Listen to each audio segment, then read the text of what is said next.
Okay, welcome back to another episode of Cooking with Mr. Dan. Although today we're not going to be cooking, we're going to be making a what they call no-bake dessert. Where Penny volunteers her time, they got this series of recipes that are no-bake and simple to make. So somehow I got volunteered. I'm going to be making those at least starting tomorrow. So I'm going to probably do some videos ahead of time showing you guys the no-bake dessert thing because they're pretty easy. And we're going to make one today called the Tropical Delight Parfait. And it's got just a few ingredients, but there's a couple things you can do to change it up, make it the way you like. So without further ado, let's get to it because it's pretty simple and pretty tasty.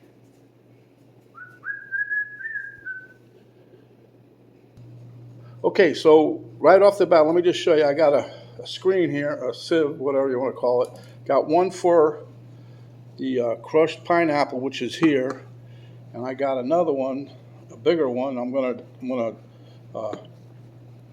drain off the extra liquid on the cottage cheese. So right now we have cottage cheese, crushed pineapple, and we got a box of jell-o here that's going to get mixed in, and we also have some lemon flavored yogurt. And then here's some extra ingredients that you could use. Some mandarin oranges you could probably throw in there. You could probably got some maraschino cherries you could throw in there. But we're not going to do that today. We're just going to stick with the basic doom and 1, 2 here. So, but the first thing I want to do, I'm going to drain off the juice off the pineapple, and I'm going to drain off the excess liquid on the cottage cheese. Now you don't have to do that, but I think it turns out a little better if you do.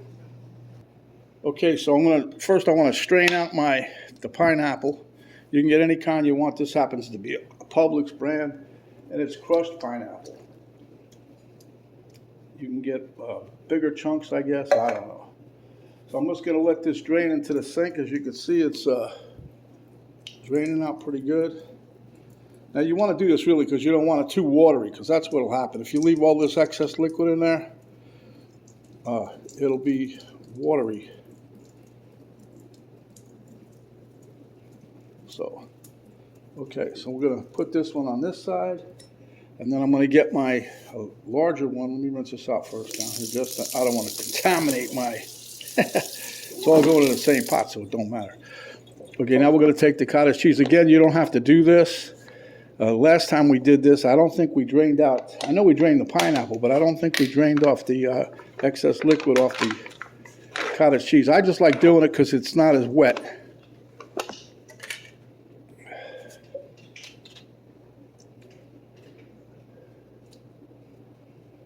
Let me get a spoon. Or I'll get a spatula, that's even better. So I got a spatula here. I'm just going to clean this up a little bit.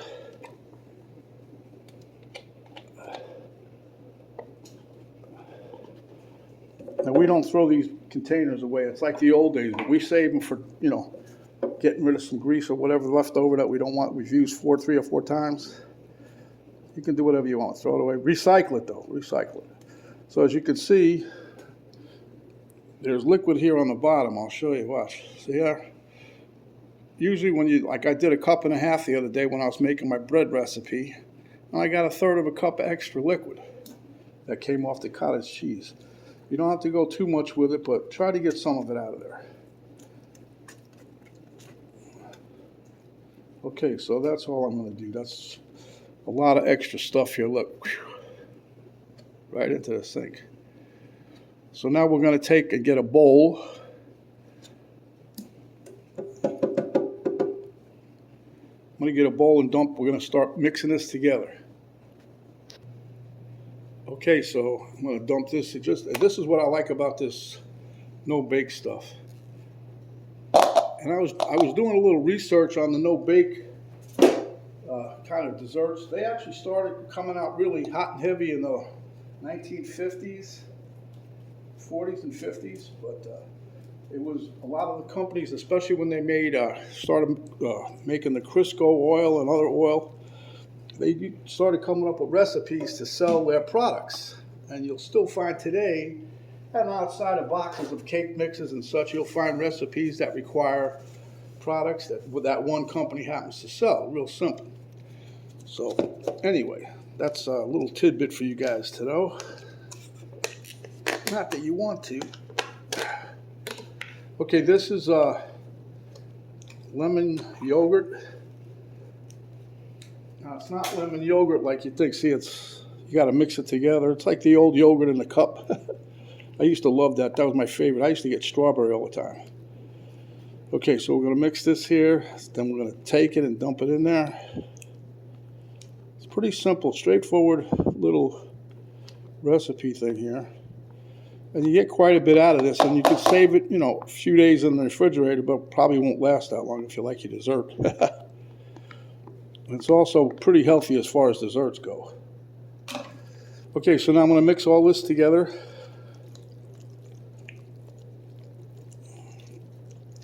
And then once we mix this together, we're going to take our powdered jell-o, and we're going to dump it in dry. We're not going to mix no water. And, I was thinking about that one time. I was like, well, maybe I'm dumping too much liquid out, but it comes out real good. You don't want it like a gelatinous blob.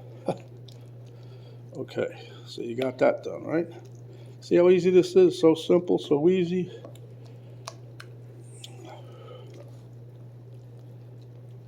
Okay, so now we're going to take our jell-o.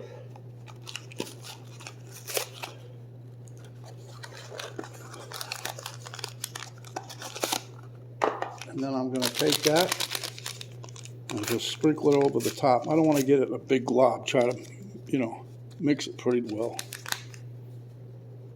Look at the color. It turns orange like that. It's magic. Magic in the box. Okay. So now we're going to stir this around. And you could eat it right away if you wanted to, but I do believe they want you to set it in the refrigerator till maybe things will set. I don't know. The jell-o, you would figure, would set a little bit. But there's more liquidy stuff in here than you need for the jell-o. So I don't know. It smells good, though.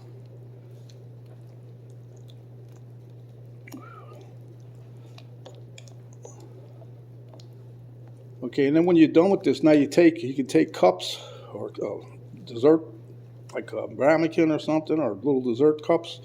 We have these little plastic do things over here my wife got. They're just little, make a little dessert. So anyway, let me get those together and we'll proceed, because right now we're done mixing. Now all we got to do is plate it up. Okay, so we started doing these already and we got carried away. What I mean by we, my wife and I, she helped me. See how come she helps me? See the side of this? I already got it messed up. She doesn't need it. Anyway, take about 2 spoonfuls. I got to do a little more because I spilled it. But you want like 3/4 full or so, give or take like that.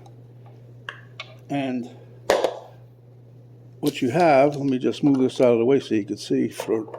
Now you guys can make them bigger than this, but we've got about 10 of these right now. We're going to try to get the rest of this going. But then you could take like your cherries, put a cherry on top, or you can put a cherry on the bottom, put some stuff, put a cherry in the middle, put some more stuff. You can decorate it any way you want. Same thing with your mandarin oranges.